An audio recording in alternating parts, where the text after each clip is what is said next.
Hey everyone, today we're checking out the progress of the Finch West LRT and Eglinton Crosstown in Toronto.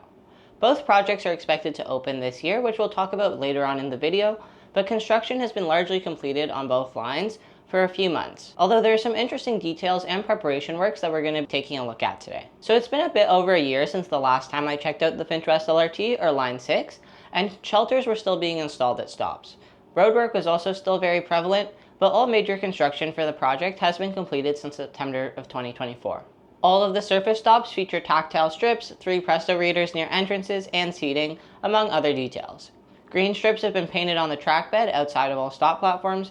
These were also featured in the renderings, however I'm not sure exactly what the function is, granted they add a nice splash of color. Similarly, near the stops, sections of track bed were painted red, which usually designates transit lanes, but the entire corridor is a transit lane, so I'm a bit confused as to what they are for. The paint used seems to be really weak though, as it's chipped away and faded in almost every area that it's been used. Outside of Finch West Station's new entrance building, the plaza has been completed, which includes landscaping, benches, and garbage bins, and on the building itself there's a sign which shows the opening hours of the line. Humber College Station is also complete and features an indoor bike locker and covered pathway to Humber College's North Campus. Inside the station, fare gates have been installed and appear to have longer sensors, similar to the O-Train gates, which allow them to open sooner than existing TTC stations. At the north entrance, a sign inside the station warns of a slippery floor, so hopefully that's not an issue once opened. In August, Mosaic Transit Group, the consortium contracted to build and maintain the line, launched a lawsuit against Metrolinx for alleged breach of contract. They claimed that the original contract didn't give the TTC proper status as an operator. Mosaic Transit Group also claims that the TTC has made last-minute requests, which have led to delays and cost overruns. It's unclear exactly what these requests have been, but if you take a look at the stops, the identification poles, which have both the TTC logo and the T wayfinding symbol, were all replaced with an updated design, enlarging the TTC logo and bringing it to the top.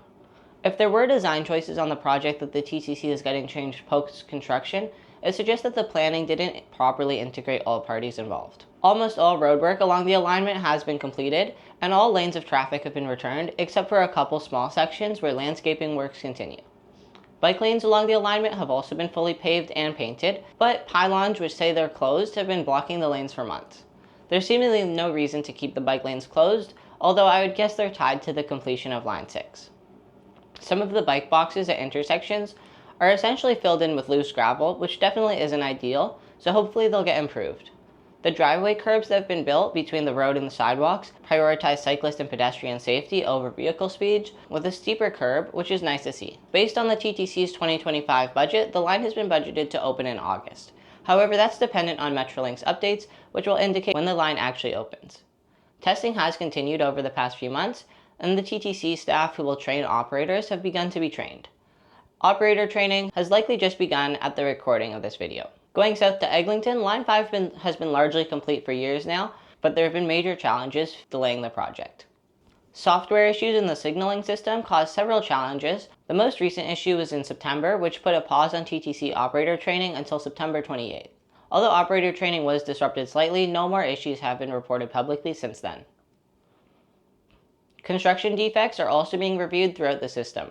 The City of Toronto has issued occupancy permits for most of the stations. However, Metrolinx has also found their own quality control deficiencies, which need to be resolved.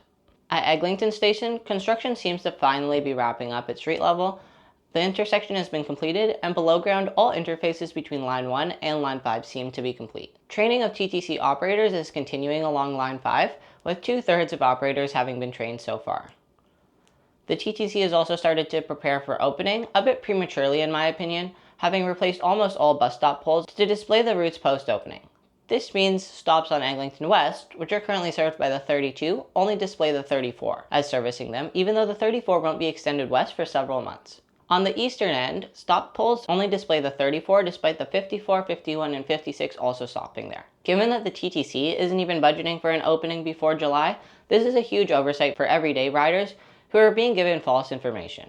There are signs at all of these stops which have a disclaimer that the stops reflect services post-opening, but the bare minimum in good wayfinding would be to have current routes displayed on these temporary signs. The 34 Eglinton is going to be extended to operate along the entirety of Line 5 between Mount Dennis and Kennedy, which unnecessarily duplicates service east of Don Mills, where there are only 5 bus stops not directly replaced by Line 5 stops.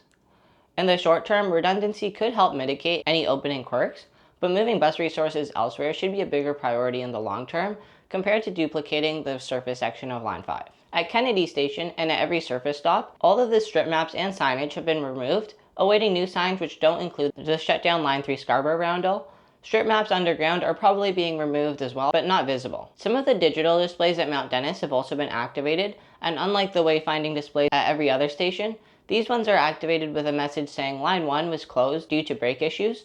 I wasn't able to verify if the messages are from a live feed, but I don't think the most important info for someone entering Mount Dennis Station is an issue on Line 1. Digital ad displays run by Pattison have been installed on the walls at Mount Dennis Station, but these displays have been placed over the wall art which says Mount Dennis in large font. It's likely the same case at all the other underground stations, and a big shame that nice features of the station are being ruined with poorly placed ads. Ads aren't bad on transit. I actually think they're fun and the revenue is needed, but covering design and extra wayfinding isn't the best choice. Science Center Station at Eglinton and Don Mills is being renamed to Don Valley Station now that the Science Center has been fully closed. Funnily enough, the stops at Sunnybrook Park, Aga Khan Park, and Winford are all closer to the Don Valley and DVP compared to the station at Don Mills. Admittedly, there aren't many landmarks or names that could have been used here or aren't already being used by the Ontario line, but I still think renaming Don Mills Station on Shepherd to Fairview and renaming Science Center to Don Mills would have been much more useful than Don Valley. This also means all signage still needs further updates to properly display station names. However, maps like the one at Mount Dennis seem to have been updated. The GO station at Caledonia is still far from opening. Clearly some work is taking place, but any substantial progress is yet to happen. Plaza space outside some stations has started to be opened, including Caledonia, Chaplin, and Kennedy. At Forest Hill, a third station entrance has been built into a new housing development on the southwest side of the intersection, a good integration of transit and housing. During testing, trains have been able to get up to decent speeds on the surface section, however the crux is still going to be the weak signal priority.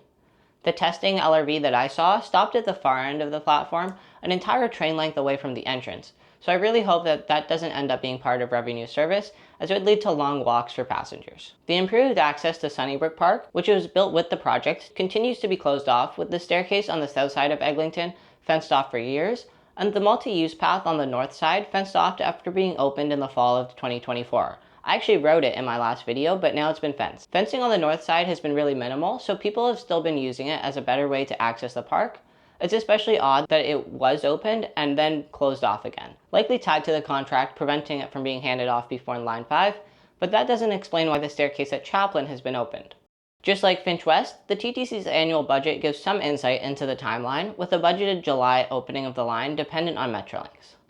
The Toronto Star has reported that internal sources say a September opening is being planned by the province. The city has also expressed being able to open Line 5 earlier than September, so any opening date seems to be decided depending on when Metrolinx deems the project ready to open, although hopefully that's soon.